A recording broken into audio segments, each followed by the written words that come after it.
मित्रांनो, सह्याद्री ट्युटोरियल्समध्ये तुमचं स्वागत आहे. मी सांगू का तुम्हाला, आपल्या घरातल्यांच्या ना आपल्याकडून फार अपेक्षा असतात. कधी-कधी ना या अपेक्षा ज्या असतात ना, याचा एवढा तणाव येतो ना आपल्यावर, मग आपल्याला ना आपली मानसिकता अशी पराभूत व्हायला सुरुवात होते. आपल्याला जमेल का यांच्या अपेक्षा पूर्ण करायला? काय होतं रिलेटिव्हमध्ये एखादा मुलगा असतो, तो आय-आय-टी मध्ये गेलेला असतो किंवा रिलेटिव्हज, नातेवाईक, वडिलांचे मित्र, हा फ्रेंड सर्कल ह्याच्यामध्ये कोण ना कोणतरी असतं, की ज्याला 30,00,000 40,00,000चं पॅकेज मिळालंय आणि आपल्याला माहिती आहे, की आपण त्या लेव्हलपर्यंत नाहीये. नाही आपण त्या लेव्हलपर्यंत. मग आपल्याला असं वाटावं लागतं, की आपण कमी पडतोय. आपण लूजर आहोत असं वाटायला लागतंय. मी तुम्हाला सांगतो, मी पण या मानसिकतेतून गेलोय. नातेवाईक खूप कौतुक करायचे. ओके, माझे मामा असतील, ठीक आहे, आत्या असेल, म्हणजे सगळेच नातेवाईक ना त्यांना माहीत होतं. माझ्या काकी असतील, त्यांना सगळ्यांना माहीत होतं, की मी एक्स्ट्राऑर्डिनरी आहे. त्याचाच एक तणाव आला होता. खरोखर 10वी नंतर ना खूप तणाव आलेला होता. मग हा व्हिडिओ ना माझ्यासारख्याच लाखो मुलांसाठी मला बनवायचा आहे. त्यांना सांगायचं आहे एक गोष्ट. बघा, माझ्या क्लासमधल्या एका मुलाचं तुम्हाला मी एक्झाम्पल देतो बरं का. नाव त्याचं मी आता रिव्हील करत नाही इथं, पण तो एक्स्ट्राऑर्डिनरी होता. तो जेव्हा माझ्याकडे आला ना, तेव्हा तो 11th स्टँडर्ड त्यानं कंप्लीट केलं होतं. 10वी ला त्याला साधारण 40% मार्क होते. फक्त 40% 10वी चा स्कोर. आणि त्याच्या वडिलांनी त्याला आय-आय-टीसाठी एक अकॅडमी जॉइन करून दिली होती. बघा आणि तो जेव्हा माझ्याकडे आला, तेव्हा मी त्याला विचारलं, की 12वी नंतर तू काय करायचं ठरवलंय? तेव्हा त्यानं मला प्रश्न विचारला. बघा तो एक्स्ट्राऑर्डिनरी स्टुडंट होता. मला माहिती आहे तो आयुष्यात कधी मागे पडणार नाहीये. मार्क काय घेऊन बसलाय तुम्ही? तर त्यानं मला प्रश्न विचारला, बिलकुल न घाबरता. "सर एक प्रश्न विचारायचा आहे तुम्हाला." बघा पालक बसलेत. ते सगळं डिस्कशन चाललंय. त्यात तो मला प्रश्न विचारतोय. काय? की तुम्ही जेव्हा 12वी शिकत होता, तेव्हाच तुम्ही ठरवलं होतं का, की क्लासेसच सुरू करायचे म्हणून? माझे डोळे उघडले त्यावेळेस सांगतो लक्षात घ्या. मला कळालं, की आपलं जे चाललंय ना सगळं चुकीचं चाललंय. हां, मुलांची आवड वगैरे सगळ्या गोष्टी आपण नजरेत घेतच नाही. आपण फक्त एखादं सक्सेसफुल एखादा विद्यार्थी असेल त्याचं एक्झाम्पल डोळ्यासमोर ठेवतो आणि माझ्या मुलानं पण तसंच बनलं पाहिजे. हेच केलं पाहिजे. एक कारचा रस्ता आहे लक्षात घ्या. हे चुकतंय आपलं, आहे की नाही?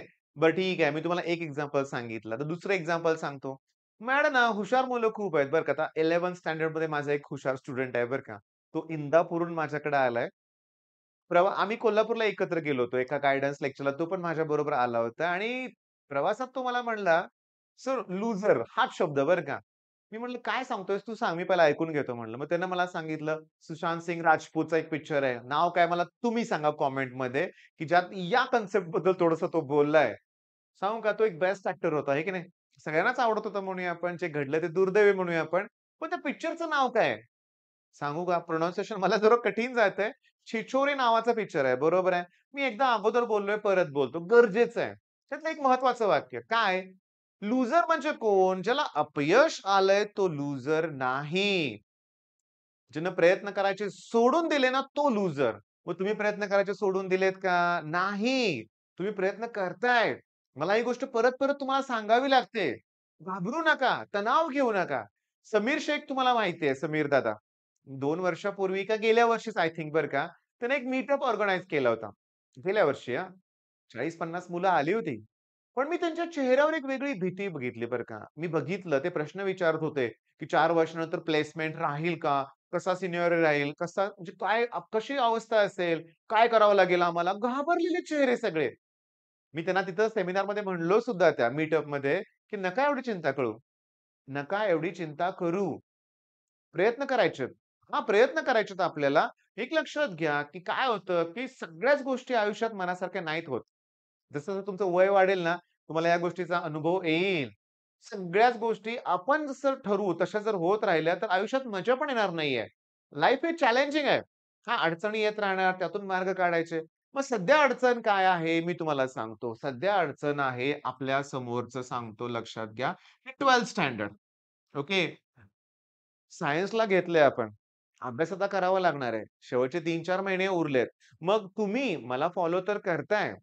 पण फॉलो करताय, पण मी तुम्हाला सांगू का, आता माझ्याकडे काही स्टुडंट आहेत बरं का, अभ्यासाला आलेले आहेत. मी त्यांना विचारतो, "अरे, मी सकाळी तो व्हिडिओ अपलोड केलाय, तू बघितला का?" सिन्सिअर विद्यार्थ्याकडून क्षणात उत्तर येतं, "सर बघितलंय, नोट्स क्लिअर आहेत." मला प्रश्न विचारू शकता तुम्ही. पण तो सिन्सिअर नाहीये. तो काय म्हणतो, "नाही सर, मी संध्याकाळी बघणार आहे. आता मी हा अभ्यास करतोय." नाही. आपल्या चॅनलवर व्हिडिओ अपलोड झालाय आणि तुमच्याकडे 5 मिनिटाचा वेळ नाहीये का? काढला पाहिजे तो वेळ. 5-10 मिनिटाचे माझे व्हिडिओ तुमची कन्सेप्ट क्लिअर करतायत आणि रोज मी 2-3, 2-3 असे व्हिडिओ अपलोड करत जातोय. डेली टार्गेट तुम्हाला देतोय. मग तुम्ही बघितलं पाहिजे की नाही? मला आनंद होतोय, एक 100च्या आसपास मुलं होतील काही दिवसात, की पहाटे 5 ला उठून ते कंप्लीट करतायत. त्यात तुम्ही पण पाहिजे. हां, हा बदल स्वतःत करा बरं का. कम्फर्ट झोनमधून बाहेर या. हां. त्यासाठी मी सजेस्ट करतो बऱ्याच मुलांना, की तुम्ही स्टडी हॉल वगैरे जॉइन करा रे. लायब्ररी वगैरे असते. घरातून बाहेर पडा. घरी नाही होत अभ्यास. मी माझ्या ऑफलाईन मधल्या बऱ्याच मुलांना सांगतो, "इथं या. क्लासमध्ये दिवसभर बसा. इथं अभ्यास होईल तुमचा." हां, ज्याची इच्छा आहे त्यांनीच या असंही मी सांगतो. कारण लादून काही उपयोग नाहीये तुमच्यावर. बरं आता घेतलंय तर हे कंप्लीट तरी करा. मी तुम्हाला सांगतो मी अशीही मुलं बघितलीत, "बास हे शिक्षण आता बिझनेस करूया." हां, बिझनेसमध्ये मजा आहे. करा. भरपूर कष्ट घ्यावे लागतात.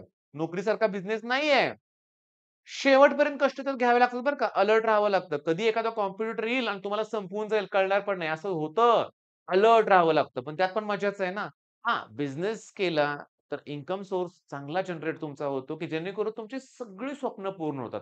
नोकरीत ते होणार नाही हां. 9 to 5 जॉब तुम्ही कराल. आळस कराल. निवांत घरी आले, की माझी जबाबदारी संपली. बास आता मला काही फोन करायचा नाही.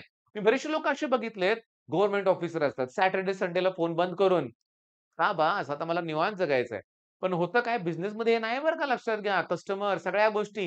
आता जरा आपण वेगळ्या गोष्टी बोलत आलोय. गरजेचं आहे माझं बोलणं तुम्हाला आवडतंय. मग काय कळालं आपल्याला? हां, आपण प्रयत्न करत राहतोय ना, ठीक आहे. यश, अपयश या नाण्याच्या 2 बाजू आहेत. नेहमीच यश मिळत राहणार नाहीये हे कळालंय आपल्याला. प्रयत्न चालू ठेवायचे आहेत आणि आपल्या स्ट्रॅटेजी प्रमाणे आपल्याला डिसेंबर एंडपर्यंत सगळा पोर्शन क्लिअर करायचा आहे. जानेवारीत 1 रिव्हिजन कंप्लीट करायची आहे. फेब्रुवारीच्या पहिल्या 2 आठवड्यामध्ये दुसरी रिव्हिजन कंप्लीट करून पेपरला सामोरे जाणार आहोत. आणि क्रॅश कोर्समध्ये आपलं सीईटीचं पण छान होतंय हां. ठीक आहे, मग हा व्हिडिओ थांबवतोय तो मी. All the best.